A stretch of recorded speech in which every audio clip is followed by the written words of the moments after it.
Well, I think the first thing I'd say is that when I first came to Afghanistan, I was about the same age as John Burke, and Afghanistan made John Burke. And I could say the same thing for me, really. You know, it really completely altered my career. The two of us have some things a little bit in common with each other, and as it happens, and I'm interested in landscape like he is. So there's a few things that sort of parallel with each other. You know, I'm coming with a different aim. Burke is completely embedded inside the British Empire and dies in India in 1900. He never goes back to Ireland. So he's a complete creature of the empire. For me, this current war, is a tragedy, is an imperial game, is a folly. This is the fourth Anglo-Afghan war, as far as I'm concerned. And it's going as laughably, stupidly, misguidedly wrong as the previous three. So my opinion and Burke's opinion about what the war consists of are completely different. But I think that doesn't mean that I can't move in his shadow. As he moves through Afghanistan, I'm shadowing him in some ways.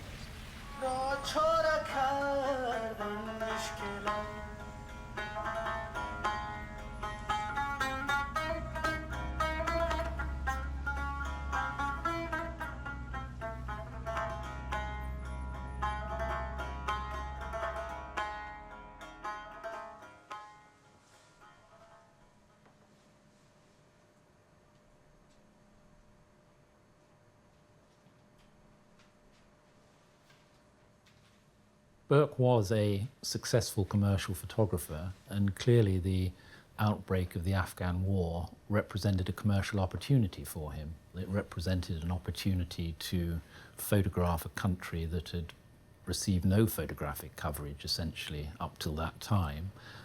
So not only was he documenting a war, he also took the opportunity to take portraits of representative types of Afghan, of monuments, architecture, landscape. It may be useful to think of this work in terms of Simon Norfolk's work, where it's not a crude before and after approach to the same subjects, but he's looking at the implications of war in Afghanistan and using Burke's approach, in a sense, to create a more nuanced view of behind the scenes in a war zone. And of course Simon Norfolk uses similar technical means to do that, which of course places him much more in the tradition of slow, considered photography than what we generally think of as war photography.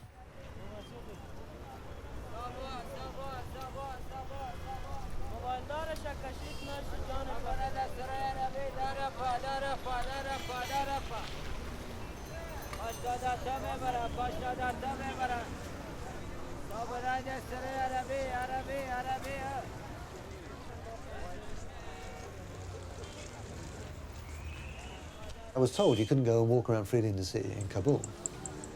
And I was told that if I go to Kabul, I would need to take security with me, and I would need to pay to have, security cards. I would need to travel around in an armoured 4x4. Well, I spent 7 weeks walking around in Kabul. I met people at the British Embassy who've never been outside the compound because they think it's too scary. And they cannot believe that I spent 7 weeks with nothing more than a local Afghan guy in his car, driving around Kabul and shooting pictures on the streets of Kabul. It was hairy, and on a few occasions it was downright dangerous, but it's possible to do it. And I would say if you called yourself a journalist, you were obliged to do it, rather than come to Afghanistan, live inside some armoured compound in a 5-star hotel, and then tell me that you were reporting from Afghanistan. You were not. You were reporting from an armoured compound, a westernised armoured compound in a 5-star hotel.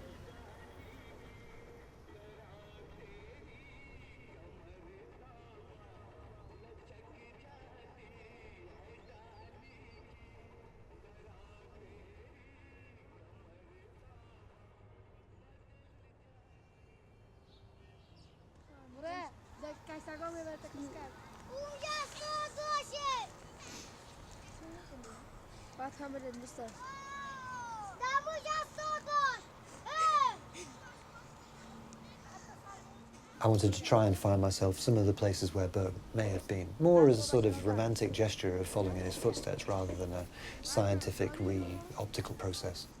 The city is ringed by these mountains, and in fact sometimes when I'm trying to shoot the views, the only thing I can use to work out where to shoot from is the shape of the ridgeline. because everything between me and the ridgeline is completely altered. An entire city has been inserted into that space, and the only thing that I can go from is the ridgeline. And I spend a lot of time on Google Earth, using Google Earth as a tool to try and work out where these ridgelines were, and then panning back in a line until I found a hill, and then that's probably the hill that Burke has stood on to take the pictures.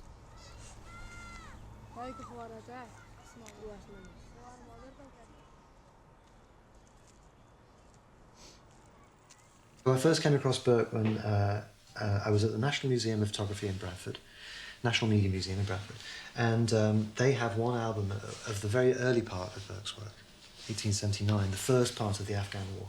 And one of the librarians there just took me aside and said, "Oi, I know you're interested in Afghanistan. Have you seen this?" And he showed me this album in the archives. And the quality of it was so obviously so gorgeous that the idea of teaming up with Burke, producing a piece of work that was a kind of collaboration with him, was also a kind of archaeological act.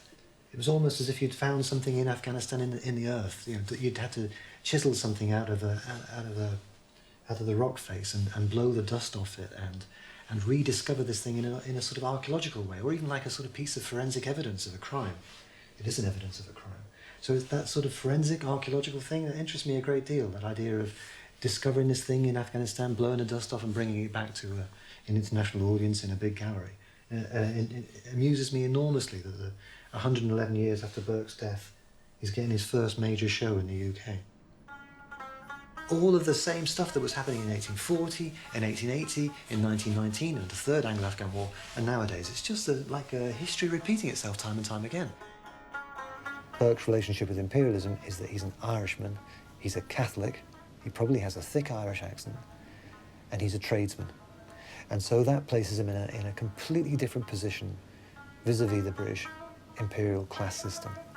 He is right at the bottom of the English social order. So he has a very, very different social position, and all of that is reflected in the photography.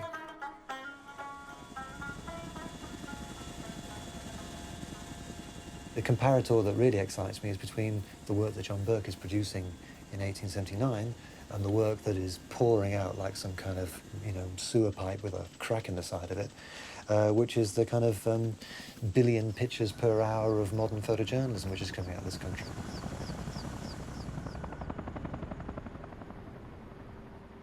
Camp Leatherneck was just wilderness 2 years ago. And now it's a city of 15,000 people with a road system, tarmac roads, a police force, a sewage farm, a garbage disposal system, an electricity supply system, Kandahar airfield. 30,000 people live here. It's a small American city. The airport is the size of Gatwick Airport.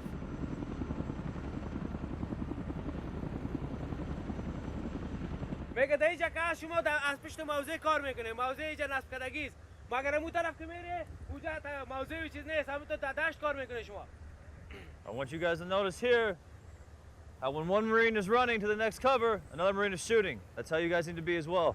وای چه دلتا چی مریننده یا استکوی یا حمله کوي یا دست کوي او یا استکوی دغه امنیت نیسی دا په موضع پرشا کې دغه امنیت نیسی میگه دا اونجا کسی مرینو کسی یک شرکت میکنه میره یکی دیگه دا پشت موضع میباشه امنیت میگیره.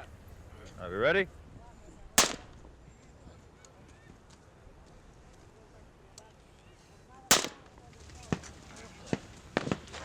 This one for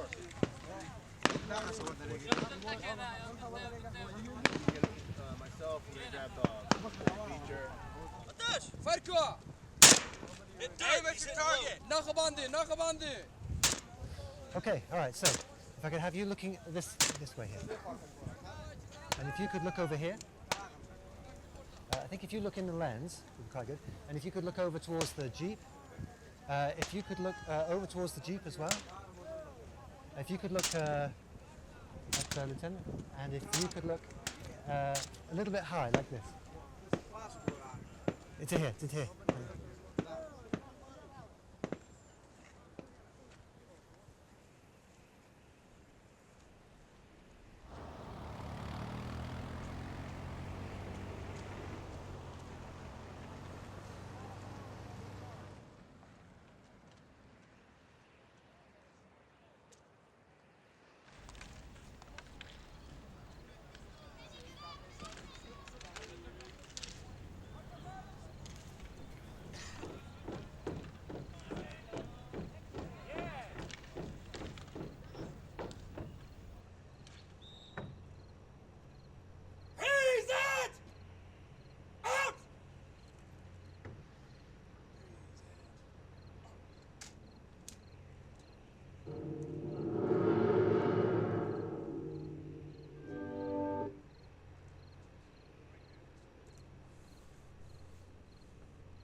The logistical trail that follows behind these soldiers in the field is absolutely colossal.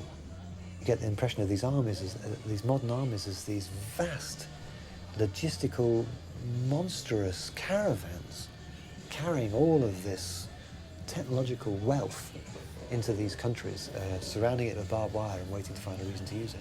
So I wanted to photograph the bases as these kind of great treasure troves of material wealth, endless kind of treasure troves of material wealth as far as the eye can see.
The beauty of these things is only ever tactical. You know, the reason why I'm here is not to make beautiful pictures. The reason I'm here is to articulate the anger of my politics about what's happening in this war and the brutality that's being visited on Afghanistan by barbarians, imperialists. Just another wave of sorry imperialists with the same stupid delusions of the last lot. And the same murderous incompetence. So that's the thing that I want to articulate. The beauty thing is just a vehicle for it. It's just a vehicle. By making the pictures very beautiful, you are almost tricked into coming inside that photograph space for a while and engaging with it and beginning a conversation with the photograph. And then, by surprise, you might find that you've listened to a whole lot of my arguments, which you probably wouldn't have bothered to listen to if I hadn't seduced you into that space, into that dialogue. So beauty has always been a kind of tactical thing for me. If I thought I could get across the points that I want to make without beauty, then I would dump beauty tomorrow. But right now, beauty is a useful tool. I'm trying to photograph my disappointment. I think when I came here in 2001, I was angry about what the Americans had done. I thought it was a mistake. I thought they should have done a deal with the Taliban if they really wanted Osama bin Laden. But at least I thought that there was some kind of opportunity. And then what I've seen over that opportunity, I've seen that not just squandered, but taken outside and had its head smashed in with a baseball bat again and again and again. 10 sorry, miserable years have gone by. $500 billion has been spent in this country, and it looks worse than it was. I've been photographing everything into a kind of pre-dawn and a post-sunset light, a much bluer, more melancholy, more disappointed light, really, a disappointment at, 10 years of warfare, thousands and thousands, tens of thousands of Afghans murdered, lots of Europeans and Americans killed as well, billions wasted and nothing achieved, nothing achieved.